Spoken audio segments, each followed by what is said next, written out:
Good morning, my dear students. Hope all of you have safe and sound. Today we are going to discuss about a poem, and it was written by Colley Cibber.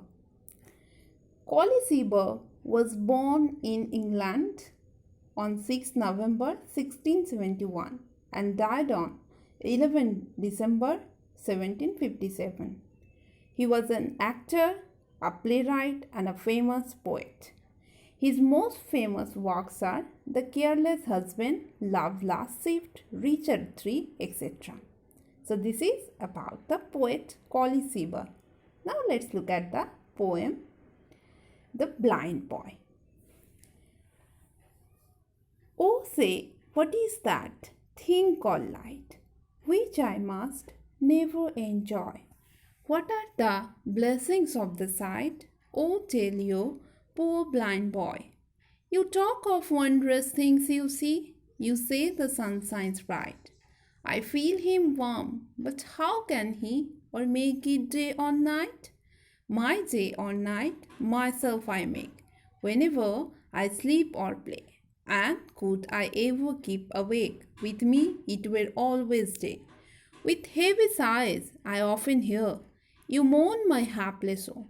But sure with patience I can bear a loss I never can know. Then let not what I cannot have my cheer of mind destroy. Was thus I sing, I am a king, although a poor blind boy. So this is the whole stanza of the poem. The poem consists of 5 stanzas, but in our today's class, we are going to discuss about the first 2 stanzas of the poem, that is stanza 1 and stanza 2. Now let's look at the first stanza. Oh, say, what is that thing called light, which I must never enjoy? What are the blessings of the sight? Oh, tell you, poor blind boy. So here the letter O addresses someone, and the speaker, that is the blind boy, wants to know about the light. He doesn't know what the light is, which he never can enjoy in his life.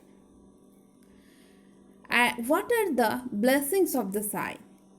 He also wants to know about the blessings of the sight. Blessing means God's favor, but here the phrase blessings of the sight means anything which we can see with our eyes is blessing for us. It may be a man-made thing or nature-made thing. So it's a blessing for us. So the blind boy wants to know about the blessings of the sight. Oh, tell you, poor blind boy. Here, just look at this word, poor. The blind boy addresses himself as poor. But here he addresses himself as poor, not in the sense of that he is blind, but in the sense of that he can't understand what the light is, what the blessings of the sight is.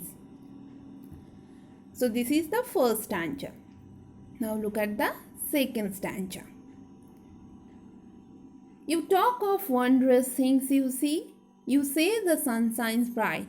I feel him warm, but how can he or make it day or night? You talk of wondrous things. So the people talks about the wondrous thing. So what are the wondrous things? Anything which we can see with our eyes, whether it be a blueness of the sky or greenness of the field or the rainbow, the birds, the flowers. So it's a wondrous things for us. So people talks about wondrous things. You say the sun shines bright, and people also says that the sun shines bright. But as a blind person, he doesn't know what the sun is, what it looks like. I feel him warm. He can only feel its warmthness. But how can he or make it day or night? But he doesn't know the concept of day and night. How can the sun make day or night? So here we understood that the person doesn't have the concept of day or night. So, in our today's lesson, we discuss about the first stanza and the second stanza of the poem. In the first stanza, we discuss that the speaker, that is the blind boy, wants to know what the light is, what the blessings of the sight is. And in the second stanza, he wants to know how the sun can make day or night, what are the wondrous things. So, this is the first stanza and the second stanza of the poem. So, thank you so much.